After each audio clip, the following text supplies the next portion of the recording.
Hey everyone, I'm Martin from Climate Camp, and today I'm super excited to share something we've been working on, our new and free product carbon footprint calculator. We built this to help you and your supply chain get started with PCF in just a few minutes.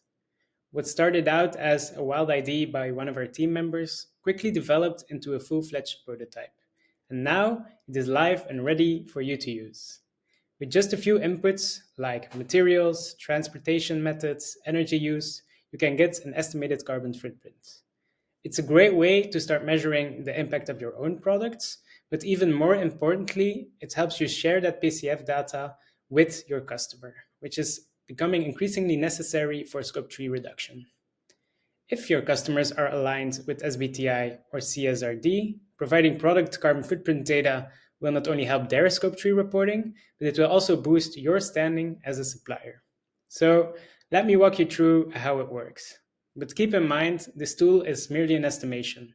For more accurate results, for example, if you want to mix in primary data from suppliers, please come have a chat with us. So let's get started with the product carbon footprint calculations. So first off, we start with defining the product we create in our company. I'm a proud Belgian and Climate Camp has quite some breweries as customers, so I'm going to take a beer as one of my products. I call it Maarten's Pils. The product category is a beverage, and the product types related to beverages are beer or wine in this case. Then we move on to the manufacturing process. So we need to define in what country was it manufactured. So let's say it's Belgium, and in what city it was manufactured as well. So let's say it's Ghent. And we also need to define in what year did we create the product. In this case, I'll take 2025 or this year to start out with. The energy consumption per unit, I have no idea how much energy it takes to create a barrel of beer, but let's assume it takes 100 kilowatt hours for this example. And then we choose the transport mode to final gate, or what I use to get my product to, let's say, a distributor, for example. In this case, I'll use road transport.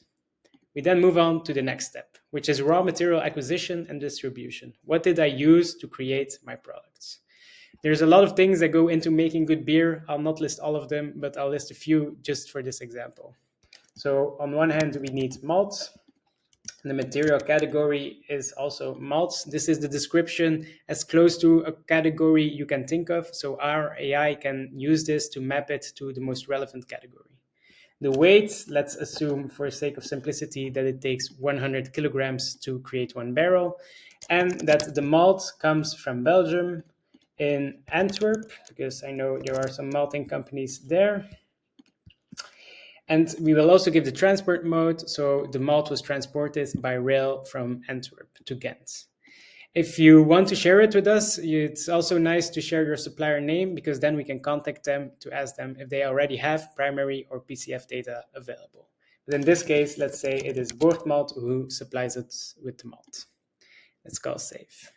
Then let's add another product. Let's say water, for example. Seems like an essential ingredient to create beer. So we'll add water. We'll also say it's 100 kilograms, but instead of Antwerp, it is manufactured or it is bought from Ghent. Ghent.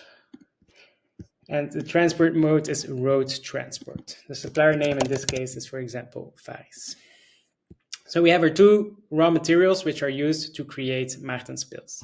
We then click on next and supply some information so we can do the calculation. So my company is Climate Camp, my email address is maarten@climatecamp.io, and I have some proficiency when it comes to PCF calculations. We then click next, and behind the screen we will do some calculations and use AI to map what you gave as information to the corresponding emission factors and transportation methods. We can see here the total CO2 equivalent amount for my product is 16.68 kilograms of CO2 equivalent.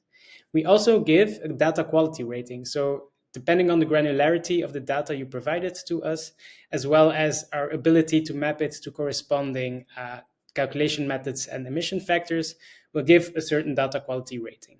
Now that you have your PCF or product carbon footprint, you can share it with your customers. Are you ready to take action on your carbon footprint, or do you want to gather accurate PCF data from your suppliers, then please contact us and we'll have a chat about how you can calculate your Scope 3 and reduce it through supplier engagement. Thank you very much.